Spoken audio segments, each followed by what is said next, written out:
माननीय अध्यक्ष महोदय, आपने मुझे शून्यकाल में बोलने का अवसर दिया। मैं आपका मन से आभार व्यक्त करता हूं।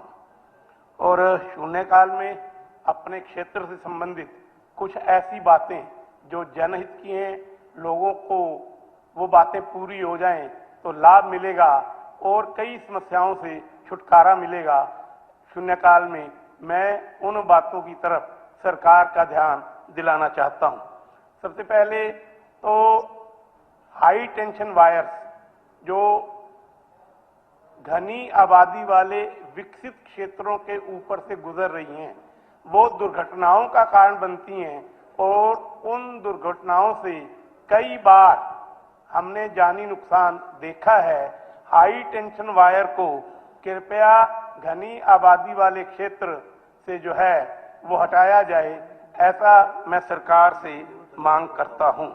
इसके साथ ही अपने विधानसभा क्षेत्र में 3 गांव घोड़ों, पिपली और टापू माजरी ये जमुना के पार पड़ते हैं और बहुत दूर से घूमकर वहां जाना पड़ता है।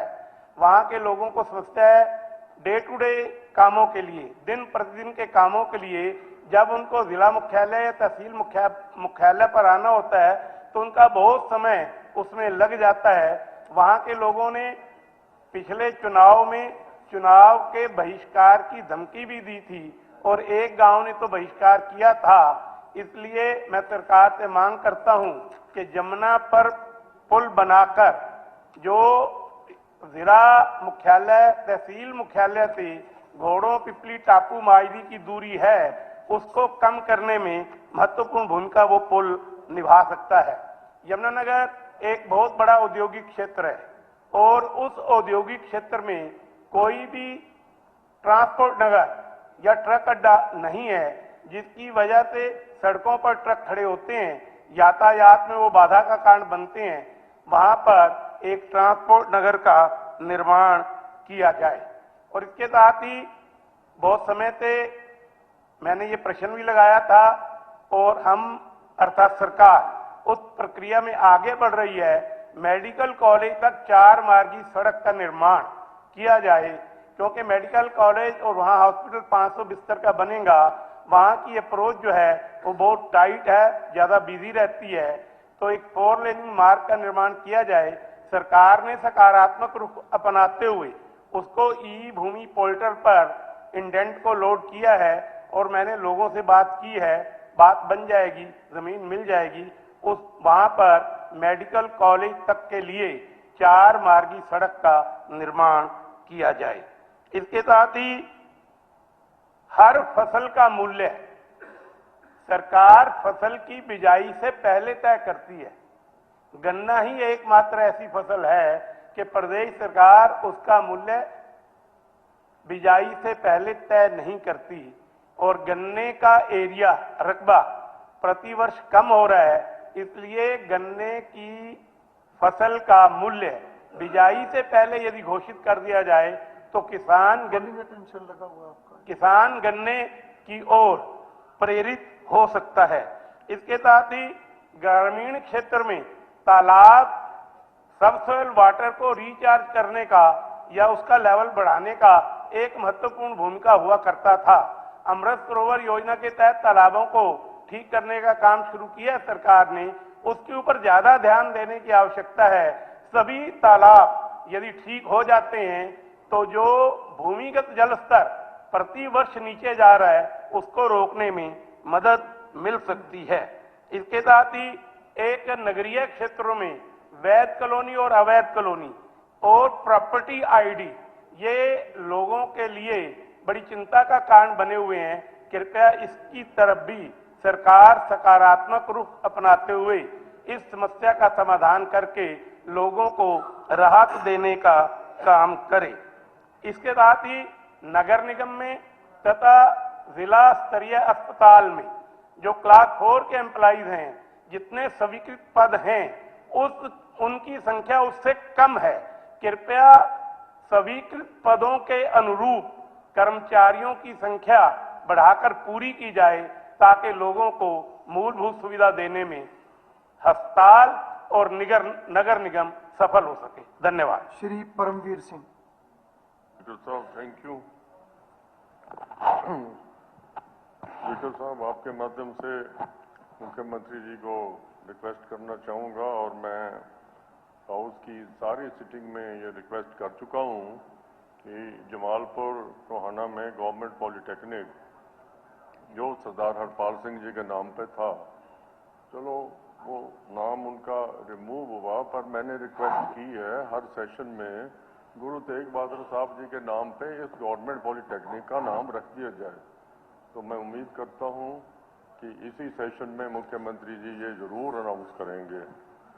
इसके अलावा मुख्यमंत्री जी का धन्यवाद भी करता हूँ कि कुरुक्षेत्र में जो सिख हिस्ट्री का म्यूजियम बन रहा है, गुरु साहिबानों की हिस्ट्री का, उसमें एक भव्य स्मारक गुरु गोबिंद सिंह जी के छोटे साहिबजादों का जो जिंदा दीवार में चिनाए गए थे, ये जरूर बने, क्योंकि इससे बड़ा सैक्रिफाइस, सुप्रीम सैक्रिफाइस ना कभी हुआ है, ना हो सकता है। तो ये हम बोल ना जाए, इतना बड़ा सैक्रिफाइस है। और स्मारक वहाँ ये म्यूजियम बन रहा है, तो उसमें ये एक स्मारक छोटे साहिबजादे जो है गुरु गोबिंद सिंह जी के, उनका ये हर हालत में बने। इसके अलावा बैसाखी का त्योहार आ रहा है, आपके माध्यम से मुख्यमंत्री जी को रिक्वेस्ट करना चाहूँगा कि बैसाखी के त्योहार पे उपलक्ष्य में किसानों पे, ये भी मैं पहले मांग उठा चुका हूँ कि 750 किसान पूरे हुए वहाँ किसान एजुकेशन में, छोटी घटना नहीं है। और लखीमपुर खेरी में जीप तक चढ़ाई गई टैनी मिश्रा के भतीजे द्वारा, इतनी यातना, इतना कुछ हो गया। क्या हम एक वो जो केसेस दर्ज हुए हैं एजुकेशन में, वो वापस नहीं हो सकते? तो वो जरूर इस बैसाखी पे मुख्यमंत्री जी घोषणा ये करें किसानों के लिए। अब सारे कह रहे हैं किसानों के साथ ही सरकार खड़ी है, मोदी जी कह रहे हैं किसानों के साथ खड़े हैं, तो ये छोटी सी बात है। किसानों पे जो केस दर्ज हैं, बड़े बड़े केस वापस हो रहे हैं, तो ये क्या वहाँ पता नहीं किसी स्टेटों में ज़्यादा नहीं जाना चाहता मैं, केस वापस होते हैं, पर ये जरूर ही वापस होने चाहिए। इसके अलावा किसानों के जो टोहाना हल्के के जितने खाल हैं जो बचे हुए हैं वो पक्के होने चाहिए। और डिस्ट्रिक्ट स्टेटस से टोहाना वंचित हो गया है, न्याय चाहिए। टोहाना को वंचित हो गया, जिले का पूरा बनने का हक था टोहाना का, अब ये हक टोहाना को जिला का स्टेटस का मिलना चाहिए। और जाखल में बहुत ज़्यादा ज़रूरत है हमें महिलाओं की कॉलेज की, government college for girls Jakhal में बहुत ही ज़्यादा ज़रूरत है उस एरिया की बैकवर्डनेस जो है एजुकेशन में दूर करने के लिए। तो और सफाई कर्मचारी जो हैं, जो सबसे छोटा कर्मचारी है गांवों में जितने भी लगे हुए हैं, काफ़ी साल हो गए लगे हुए, वो भी पक्के हों। शहरों में जो लगे हुए हैं कच्चे, वो भी पक्के होने चाहिए। और हमारे जो नंबरदार एसोसिएशन ने भी, उनकी भी मांग आई हुई है सारे विधायकों के पास, उनका मानदेय भी बढ़ाया जाए और नंबरदारी को ठप न किया जाए। ये जो पुराना सिस्टम है उसको ठप न किया जाए और उनका मानदेय बढ़ाया जाए। इसके अलावा और भी ये एक ये जो फैमिली आईडी कंपलसरी की हुई है किसान को फसल बेचने के लिए, तो मैं ये रिक्वेस्ट करना चाहूँगा सिर्फ किसान की फर्द देखी जाए। किसान की सिर्फ फर्द देखो, सिंपल करो, किसान को सहूलियत मिले, उसकी फर्द देखो। और वो फसल बेचने के लिए फैमिली आईडी किसान को हमने राहत देनी है किसान को, तो ये फसल बेचने के लिए family ID should be done away with. इसके अलावा और भी हैं जी मांगे हमारे बैठे हैं हमारे एनवायरमेंट मंत्री जी, तो एक अक्कामली के पास एक फैक्ट्री है, सॉल्वेंट प्लांट। मैंने लोगों का ज्ञापन दिया था, वो मंत्री साहब से दोबारा रिक्वेस्ट करूंगा कि पोल्यूशन फैला रही है फैक्ट्री वो बहुत ज्यादा, और उसको चेक करवाया जाए। माननीय सदस्यगण, अब शून्यकाल समाप्त होता है। माननीय सदस्यगण, आज सदन की कार्रवाई देखने के लिए दर्शक दीर्घा में राजकीय कन्या वरिष्ठ माध्यमिक विद्यालय सिरसल जिला कैथल की छात्राएं एवं अध्यापकगण उपस्थित हैं। मैं अपनी तथा पूरे सदन की तरफ से इनका स्वागत करता हूं। माननीय सदस्यगण, मुझे श्री घनश्याम दास विधायक से राज्य में प्रति एकड़ गन्ने की पैदावार निरंतर कम होने से संबंधित ध्यान आकर्षण सूचना संख्या 22 प्राप्त हुई है। मैंने इसको आज के लिए स्वीकृत किया है। अब श्री घनश्याम दास विधायक अपनी सूचना पढ़ें।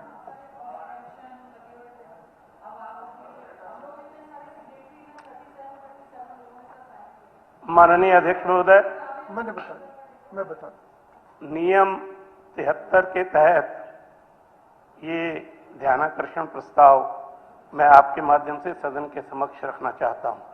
महोदय, हरियाणा प्रदेश में गन्ने की पैदावार प्रति एकड़ निरंतर कम होती जा रही है, जिससे किसान गन्ने की खेती से विमुख होता जा रहा है।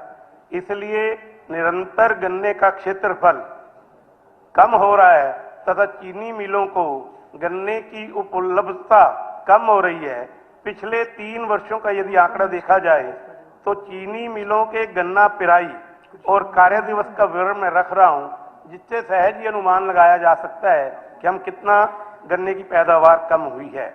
2023-24 में हमने 625 लाख क्विंटल गन्ना पिराई की हरियाणा में, और 133 दिन फैक्ट्रियों के चलने की अवधि थी। 2024-25 में ये पिराई कम होकर 537 लाख क्विंटल रह गई और दिवस भी कम हो गए, कार्य दिवस 113।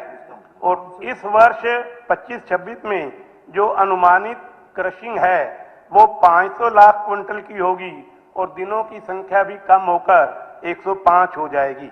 सामान्यतः चीनी मिलों की कार्यक्षमता कार्य दिवस के रूप में 170 से 180 दिन तक रहती है, परंतु इस सीजन में औसतन 105 दिन की संभावना है, जो कि चीनी उद्योग के लिए खतरे की घंटी है।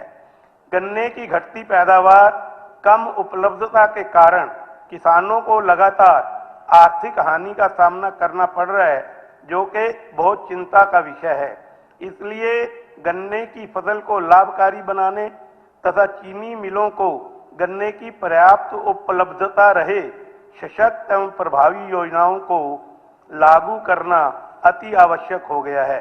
इसलिए माननीय कृषि मंत्री जी सदन को यह बताएं कि प्रदेश में गत 5 वर्षों की प्रति एकड़ गन्ने की औसत उपज का ब्यौरा क्या है तथा किसानों को हुए उपरोक्त आर्थिक नुकसान की भरपाई करने, फसल को अधिक लाभकारी बनाने हेतु और फसल का क्षेत्रफल बढ़ाने हेतु कृषि विभाग द्वारा क्या योजनाएं अपनाई गई हैं या अपनाई जानी अपेक्षित हैं, और यह ब्यौरा कृपया सदन के पटल पर रखा जाए। धन्यवाद।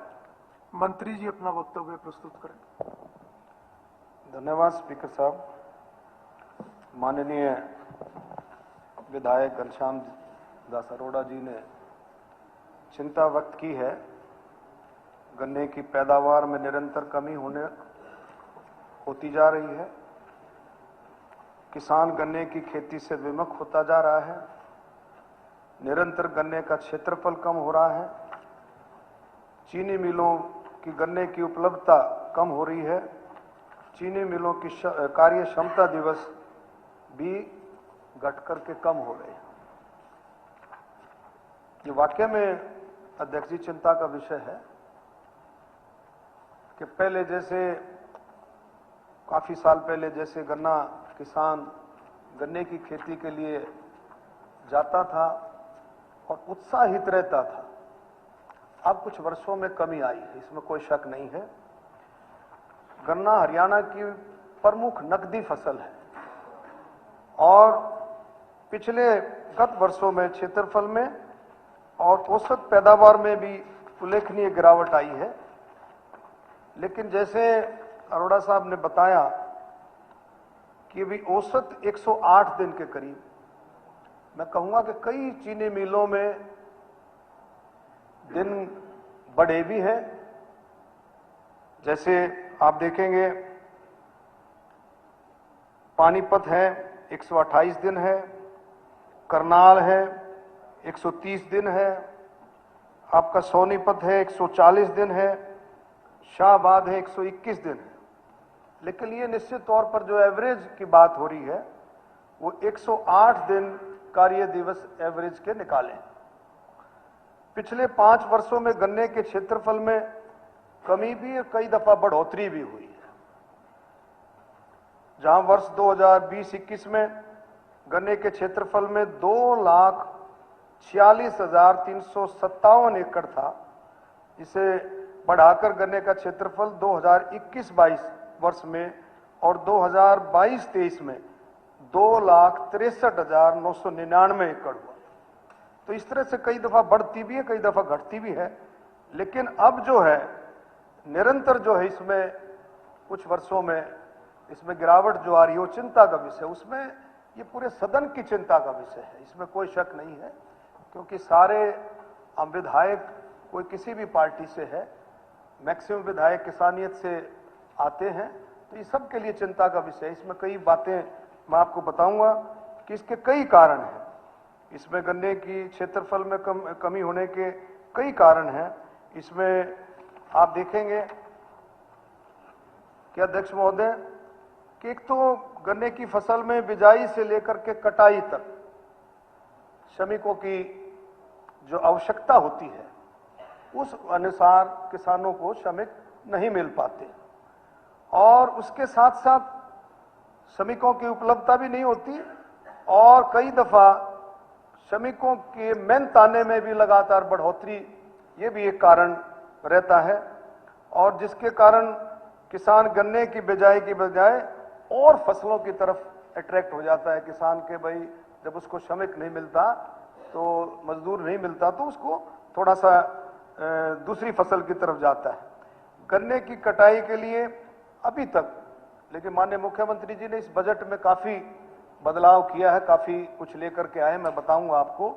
लेकिन इससे पहले कृषि यंत्रों की उपलब्धता में भी कमी थी इससे पहले, और गन्ने की फसल व अन्य फसलों के चक्रों की बजाय लागत जो है अधिक थी, मुनाफा कम था। मतलब जो गन्ने की फसल का मुनाफा कम था, लागत अधिक थी। इसलिए किसान मुख्यतः उस समय में गेहूं, धान, आलू, मक्का, धान, वो फसल चक्र में वो अब ज्यादा आगे बढ़ता था। तो लेकिन मैं सदन को बताना चाहूंगा कि गन्ने की औसत पैदावार व उत्पादन में कमी के कई और मुख्य कारण भी हैं। हरियाणा में लगभग 50% गन्ने की बिजाई गेहूं कटाई के बाद होती है, या आप सब जानते हैं। पिछले कुछ वर्षों में मौसम में अचानक बदलाव जो चेंज आया, क्लाइमेटिक चेंज आया, उसमें उसके बदलाव से भी बहुत इस पर फर्क पड़ा है। हरियाणा में मानसून लगभग जुलाई के प्रथम हफ्ते में प्रभावी रूप से आता, लेकिन पिछले वर्षों में आप देखेंगे इस बदलाव की वजह से अप्रैल माह से ही बारिश शुरू हुई, जिसकी वजह से गन्ने का जमाव व उसका फुटाव प्रभावित हुआ। तो ये आप देखेंगे कई चीजें इसमें पैदावार भी आप जब समझ सकते हैं कि जब इसका नतीजा ये हुआ कि औसत पैदावार, कुल उत्पादन में भी गिरावट दर्ज की गई। जलवायु के बदलाव के कारण गन्ने की अगेती जो आपकी किस्म थी CO 238 व CO 118, उसमें भी चोटी व जड़ जो है उनकी में एक बीमारी भी आ गई थी, जिसमें उदखेड़ा बीमारी के कारण भी औसत पैदावार में कुछ कमी आई। तो मैं कहूंगा कि भाई आपको गन्ने की मुख्य अगेती जो किस्म है उसके दौरान जो है पैदावार में भी और उसमें भी काफी कमी आई। और इसके लिए जो है आप देखें अध्यक्ष जी कि इसको ज्यादा गन्ने की क्षेत्रफल को बढ़ाने के लिए जो हमने कृषि विभाग ने और साथ में शुगर फेड ने सबने मिलकर के माननीय मुख्यमंत्री जी के नेतृत्व में जो कोशिशें की हैं, जो योजनाएं बनाई हैं, जो चिंता है घनश्याम जी को, उसके बारे में मैं बताऊंगा कि किसानों को गन्ने की राशि यथाशीघ्र आयातगी के लिए सरकार द्वारा हर वर्ष अधिक से अधिक राज्य द्वारा एमएसपी पर खरीद करके उस राशि का भुगतान तुरंत किया जाता है। और विभाग द्वारा किसान को गन्ने की नवीनतम तकनीकों के बारे में बिजाई से लेकर के कटाई तक के समय पर किसान गोष्ठियां, किसान मेलों का, किसान वैज्ञानिक संवादों का के माध्यम से जानकारी दी जाती है।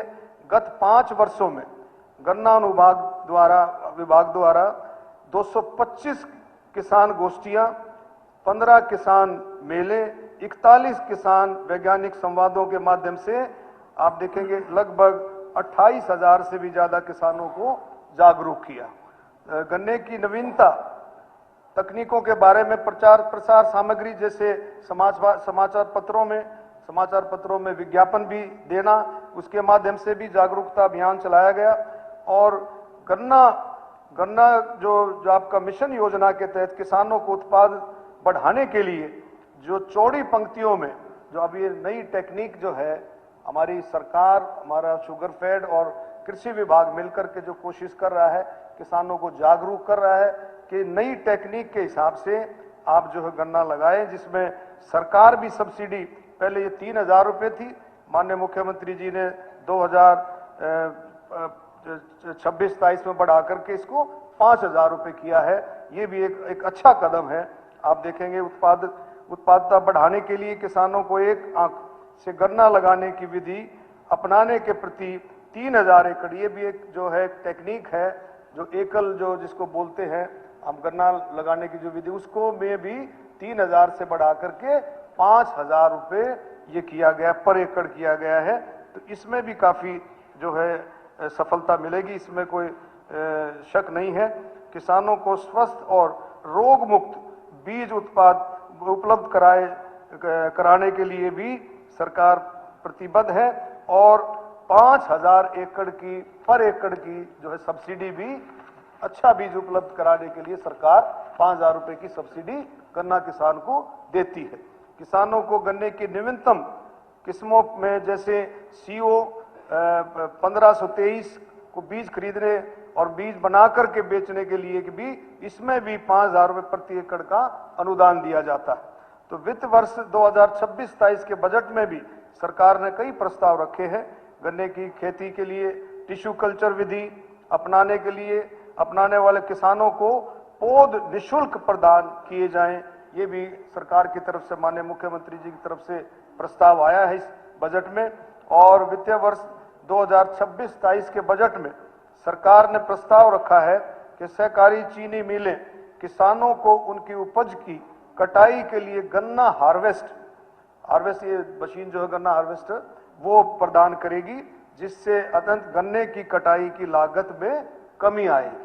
तो मैं ये बताना चाहूंगा सदन को कि कई तरह के जो है इंतजामात भी, कई तरह के जो है बदलावों को भी और कई तरह की जो योजनाएं उनको एक्सपीडाइट भी किया। जैसे पहले किसान जाता था ट्रैक्टर में लेकर के, उसको 10-12 घंटे लग जाते थे उसको गन्ना डालने के लिए पिराई के सीजन में, लेकिन अब वो अवधि बिल्कुल कम कर दिए। घर बैठे किसान ऑनलाइन जो है वो टोकन ले सकता है और उसको ये समय उसका बच जाता है और किसान जा करके इस बात को अपना समय भी बचाता है और उसको बहुत जो है काफी चीजें। लेकिन मैं ये कहना चाहूंगा अध्यक्ष महोदय कि इसमें कई जो माननीय मुख्यमंत्री जी ने जो बदलाव रखे हैं, जो नई टेक्निक जो आई है, उससे मैं समझता हूं कि गन्ना किसान जो है गन्ने की तरफ फैसिनेट होगा। और ये मेरी अपील है हाउस से भी कि जो पुराना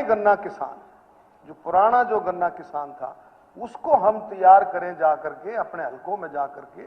मैं खुद जो है मैं कई गांवों में मैं खुद गया हूं और पिछली बार जो है मैंने पूरी कोशिश की, उससे कुछ बदलाव भी आया, उससे कुछ कई किसानों ने अपना रकबा बढ़ाया भी। जो है आप हम सब मिलकर के अगर इसमें कोशिश करें, उनको बताएं भी, क्योंकि सरकार ने जो आप देखें आज माननीय मुख्यमंत्री जी ने देश में सबसे ज्यादा भाव गन्ने का 415 रुपए के हिसाब से सबसे ज्यादा भाव, उसके बाद सब्सिडी बढ़ाई 3,000 रुपए से 5,000 रुपए किया।